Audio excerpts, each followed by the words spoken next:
afternoon, folks. Welcome to Spilling Tea. My name is Tiffany Daniels, and I am your host.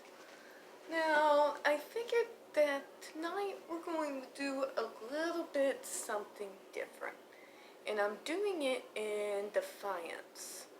Let me tell you what I mean here. Let me adjust this real quick.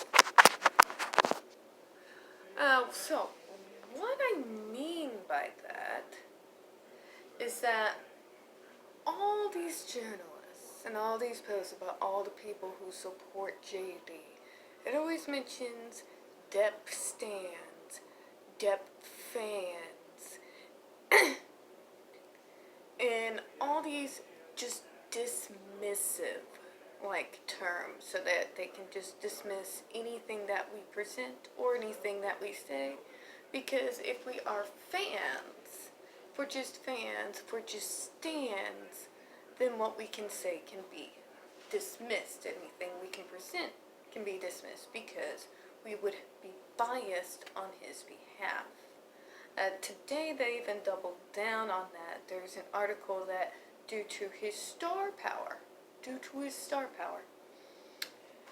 we are behind him and buying things for Dior. So, what I'm going to be doing today is going over a little bit of my background, who I am, what I have done in the past, and why this is just not simply a stan defending their idol. I believe the exact wording was. Okay, so my name, as many of you know, is Tiffany Daniels. I am 36 years old, and I have been a disability rights and autism rights self-advocate for the last 13 years. I got started back in 2006 when I was invited by someone that I met through the Defiance Center for Autism to join them in Jefferson City, that is my state's capital, to speak with some senators and congressmen in regards to a bill supporting more funding for the autism projects. Essentially, we were lobbying to get the Office of Autism Services that we now have in the state to be opened up.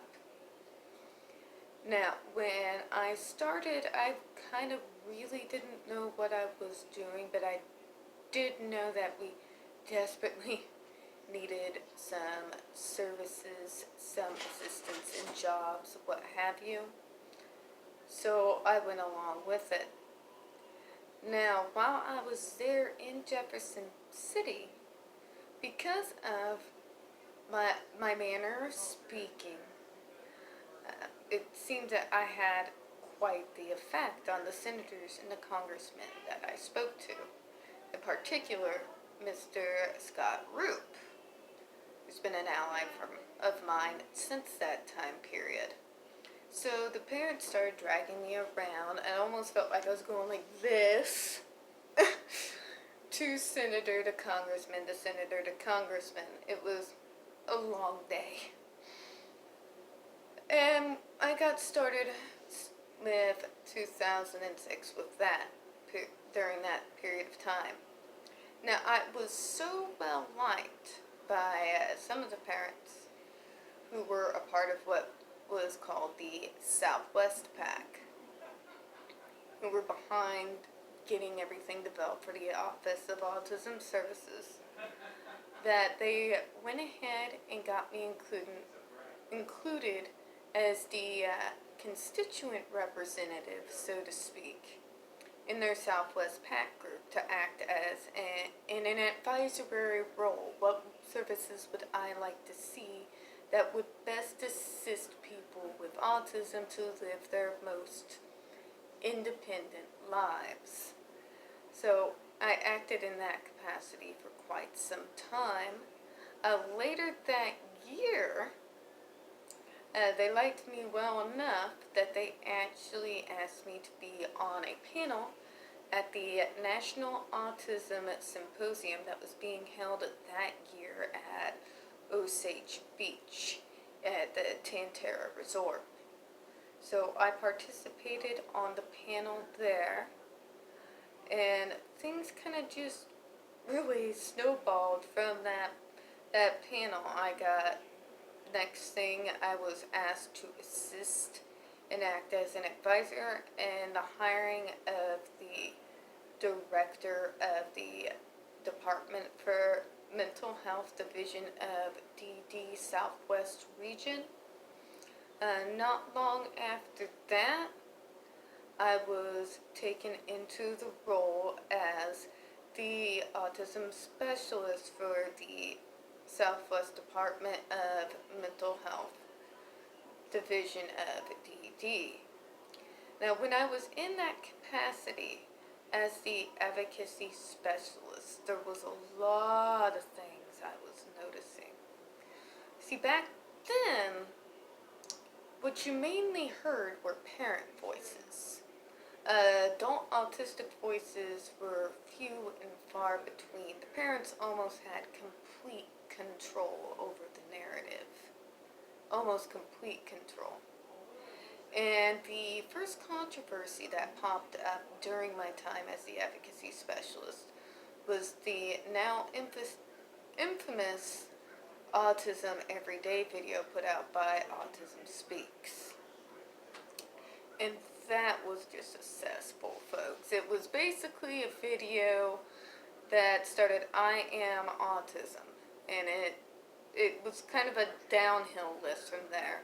Cause of divorce, cause of siblings to act out, cause of loss of money, cause of loss of jobs, just some of the most dehumanizing things that I have ever heard.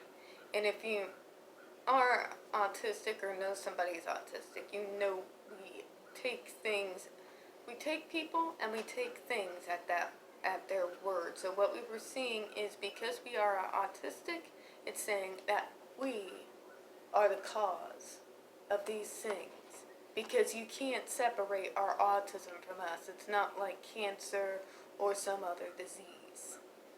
So that was a part of it, and I got caught up in it. I was a part of the people who would write letters, so many letters, and just phone calls, reaching out to Autism Speaks, telling them, look, this is dehumanizing.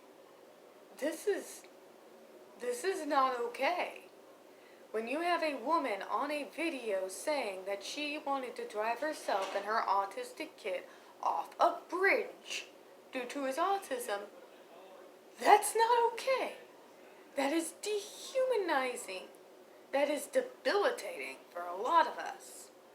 So that was the first thing we ran into. Now, that same year, we're talking 2008, was when I got introduced into the freaking horror show.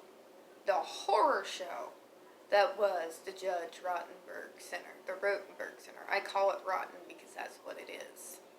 And what was going on at the Rottenberg Center was torture, folks. Torture. I've talked about it in some of my other videos. But to put it short, when they weren't slamming them on the table and electrocuting them, and then electrocuting them then again for screaming, electrocuting them again for clenching up, they were in the classrooms attaching them to electrodes and then shocking them for autistic behavior such as stimming. Some of us flap our hands when we get over energetic. So I got involved with that, and from there, in 2008, we were already battling with the JRC and Matthew Israel, the founder, because there was a video. There was a video of this young man, and Andre McCollum, who was shocked over 31 times.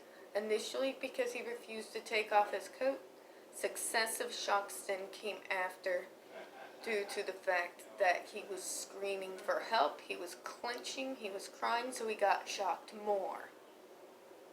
Yeah, I'm never gonna be okay with that. But moving on. If you're outraged by what you just heard, then I'll be happy to give you more information. Just let me know in the comments.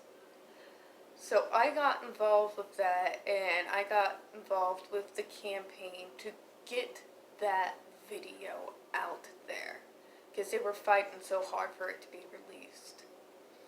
Finally, in 2011, and this is due to a civil suit that Audrey McCollum's mother brought on the center, they were ordered to go ahead and present that video to the court.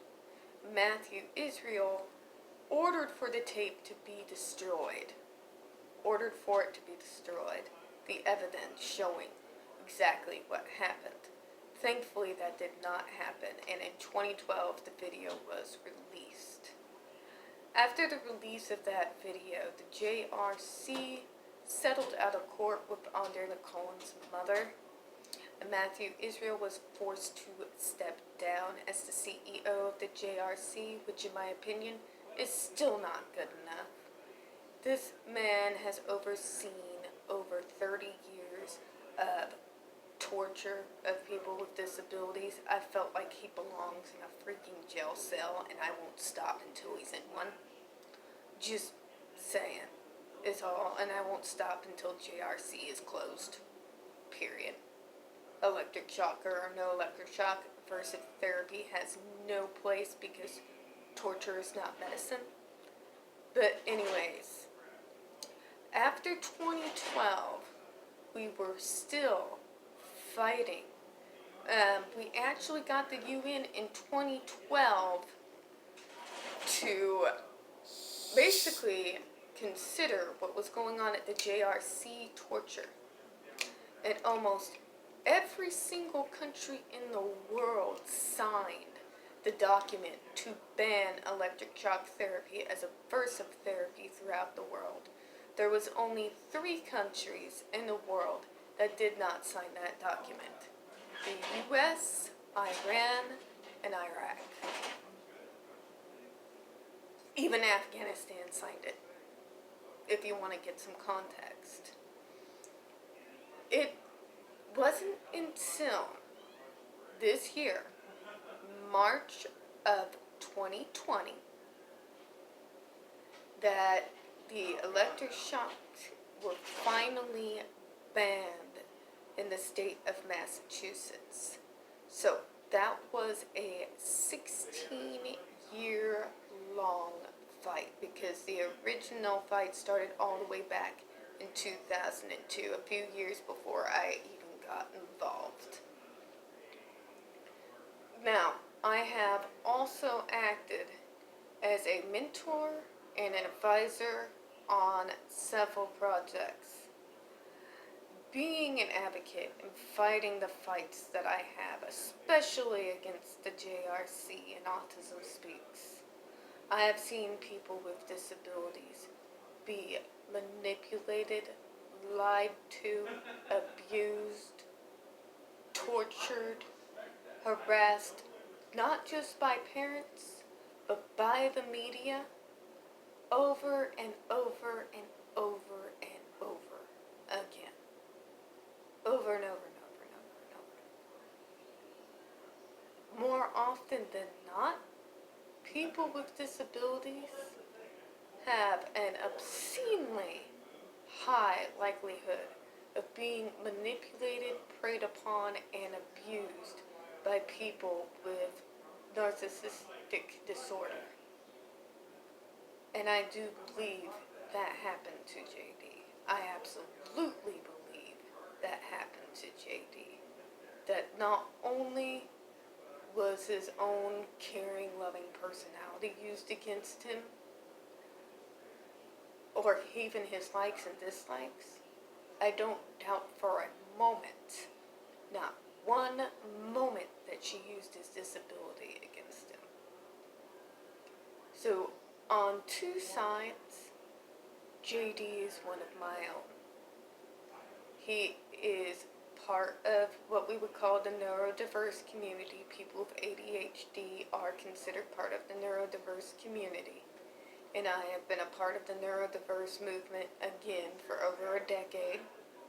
He's also a fellow survivor of abuse, and I have a YouTube video as to what happened with my ex that one night. You can take a look at this if you would like. So, with my history and my background, especially as an autistic adult, which, if you know anything about us, you know for a fact, because I've complained that people have said it was a deficit, we have a moral code, and we rigidly stick to that moral code. You could not get me to budge or move from that code. I am not compromising it for anyone. Anyone. I don't care if it's JD, I don't care if it's Buddha, I don't care if it's Kurt Cobain come back from the dead or Elvis. I compromise for no one. Ever. And also, me advocating for JD is the same thing I have been doing for over a decade. It doesn't matter who you are. When you are treated like that, you become one of my own. And I will fight till I am no longer breathing for one of my own. I don't care if it takes a day, a year, a decade, 20 years, 30 years. I can go as long as I need to go. And I do it because someone should.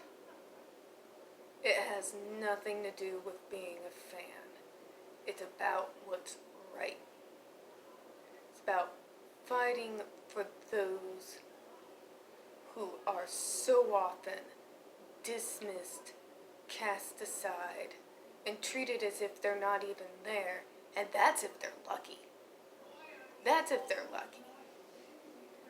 So, I do want to thank you for listening to me this evening. I'm glad to kind of give you a little bit of more of a background about me and why it is that I am so adamant about this fight. Now, we don't get a whole lot of views on this channel, and the few views that we get do tend to get dismissed. So please hit the subscribe button, hit the likes, don't forget to hit the comments, and let me know a little bit more about your history and what brought you into this fight and kind of what is your background.